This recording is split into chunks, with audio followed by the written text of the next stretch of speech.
It's the Jim and Terry Show coming to you from the Hobbit Hole Studio in Bodcajun. Again, without my good friend Jim in the hot seat. Sharing ideas, exchanging views, sometimes heated, sometimes not, always with a mug of coffee, and always a hug on coming and going. Why? Because it's important. Two guys sharing a coffee, sharing the news. Have you heard? That's what we do.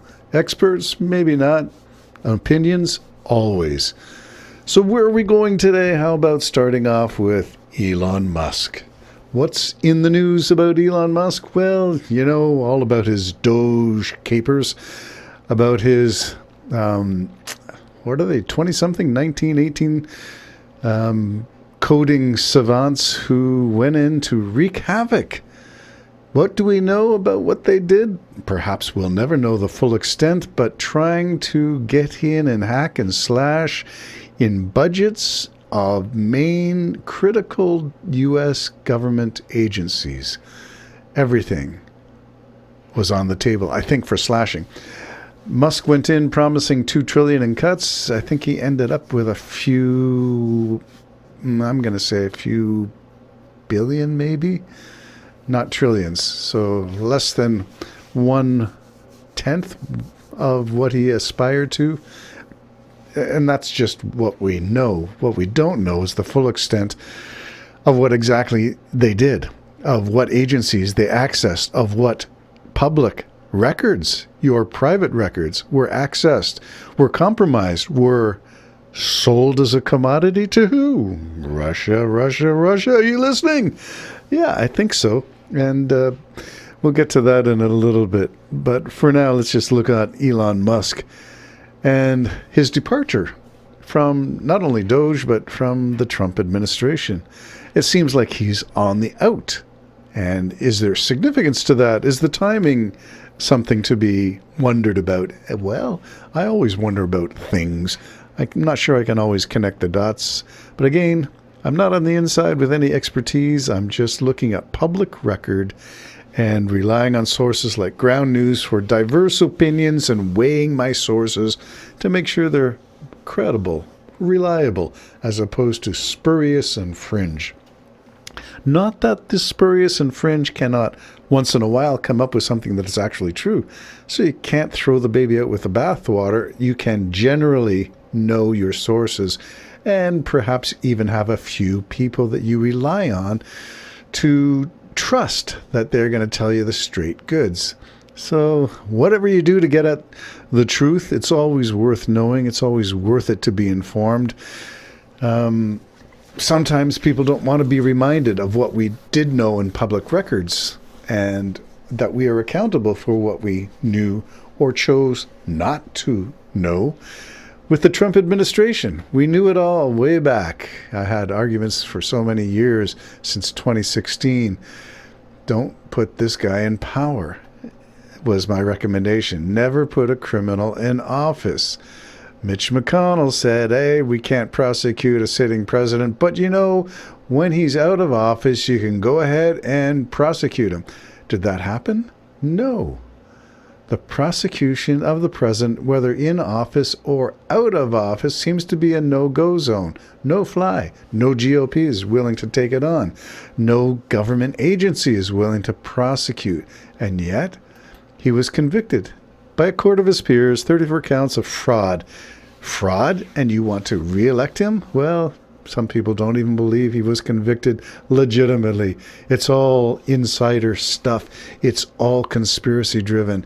You can't trust any agency. You can't trust any government.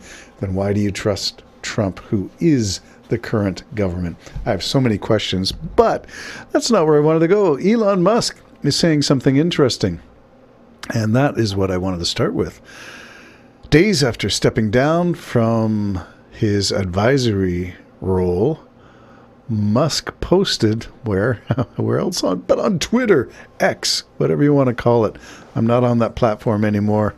It's gone far too right to the iffy land of rage baiting and not ne'er-do-wellness.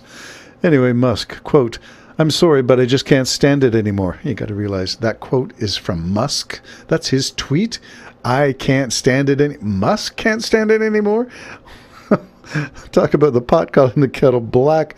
How about all of us who couldn't stand Musk tampering with government records, with private American citizens' records? Private stuff. Making it public, perhaps even bundling it up and selling it to businesses, corporations, commodifying your private records. That's an interesting thing. So this fellow, I'm sorry, but I like the first. This is Musk saying this? Musk, who receives millions, hundreds of millions in government subsidies and grants, that's him?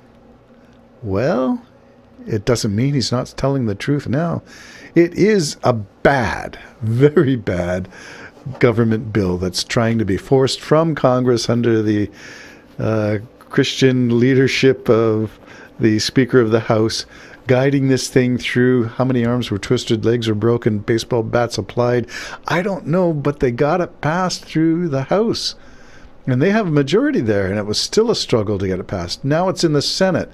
And the sober second thought, the Senate may be the stopping point for this. Indeed, pork barreling. Pork barreling is the old term for corruption of self-serving. Give yourself money first and screw everybody else.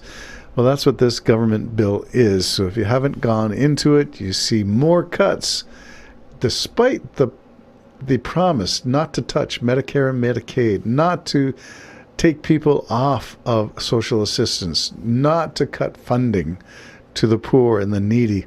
This bill cuts.